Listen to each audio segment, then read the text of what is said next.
Welcome to the new lecture. In the previous lecture, we discussed about the lathe project number 2, which was the same figure which we have discussed in lecture number 4. In the last class, we used the incremental coordinate system rather than absolute coordinate system. The project was same, the figure remained the same, and the same activity we have done or we have practiced, which we covered in lecture number 4. In this lecture we will discuss another project that will be lathe project 3, in which we will use G02 G03 code, which is used for making arcs or semicircles or the fillets. In this lathe practical we will follow the same activity, the same pattern which we have followed for lathe practical number 4 and lathe practical number 5. But the difference is here we will practice the arcs, fillets or semicircle, how to write the code for the arcs or the semicircles or the arc shape objects or semicircular objects. So we will do the same practice. First we will draw the CAD model of the given figure, and then we will generate the code, and then we will simulate the codes, and after simulation we will send the code for the manufacturing using Boxford CAD/CAM machine.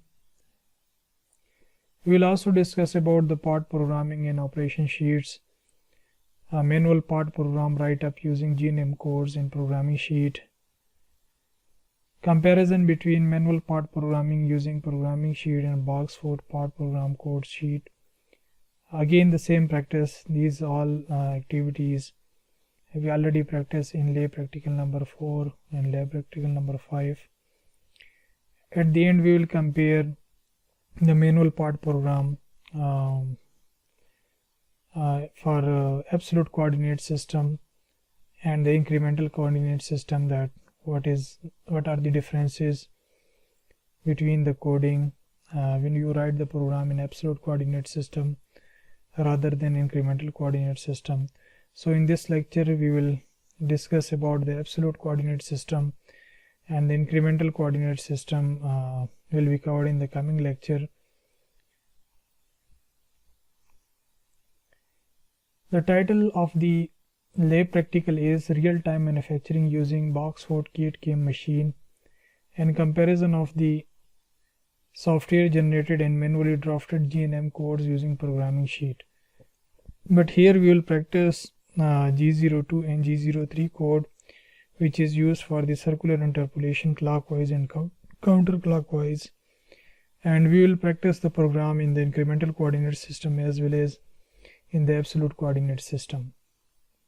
Objectives remain the same, which we already discussed in the previous lectures or for the previous lathe projects.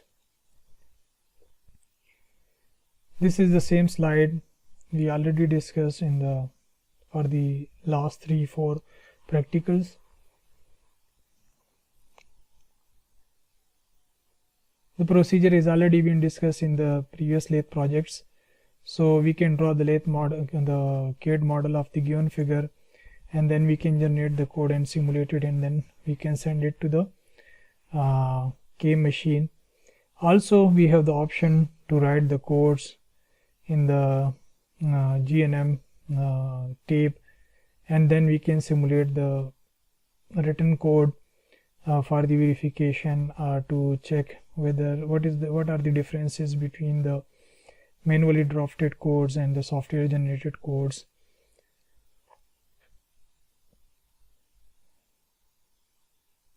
So in this lecture we will discuss another project that will be our third project, and after that we will start the milling projects. So lathe project 3, we will use the Boxford CAD/CAM application in the part programming sheets to write the program for the given figure. We will draw the figure in the lathe CAD and then we will simulate or generate the codes. Also we will do the same activity Then we will compare the software generated code with the manually drafted code in the programming sheet, that what are the differences. Here you can see this gives an explanation of the G02 and G03 codes for clockwise and anti-clockwise circular interpolation. The programs are for the profile only and do not include any roughing cuts. Don't use this program to machine a component, because here we skip the roughing cuts, or we write the program in the to remove the material in the single cut rather than in the steps or multiple steps. Circular interpolation, the codes are G02 and G03. G02 is for the clockwise circular interpolation and G03 is for the anti-clockwise circular interpolation. To program an arc or semicircle or fillet, it is necessary to define a finish point by a x and z. You can use u and w dimension, and in addition I and k values, which gives the coordinates of the arc center from the start point in the x and z direction, or we can define the radius for the given arc.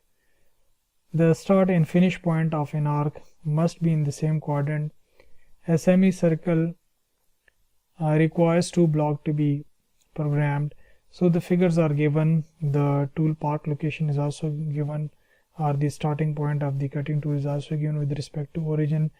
So here you can see the origin point and the location of the cutting tool, or the turret where the tools are being mounted. So these two figures we will practice in this day practical. We will draw the figure first in the Boxford CAD/CAM simulator, and then we will generate the codes, and then we will write the codes in the programming sheet manually, and then we will compare both the programs, that what are the differences between them, and then we will conclude and comment. So first again the same practice, we will follow the same pattern which we have done for the previous lathe projects. First we will note the coordinates. So again we have two options, either we can note the coordinates in the absolute coordinate system or the relative coordinate system. Here we will practice the absolute coordinate system, and in the coming class we will practice the same projects for the another system, or for the incremental coordinate system. These are the operation and programming sheet. You are already familiar with this sheet. So in the operation sheet you will write what are the different operations that we can perform, or that should be performed for the given figure. What will be the spindle speed, what will be the tool feed or feed rate, what will be the tool number, again other description, outside diameter, inside diameter, material used, a title. So we have to write all these description.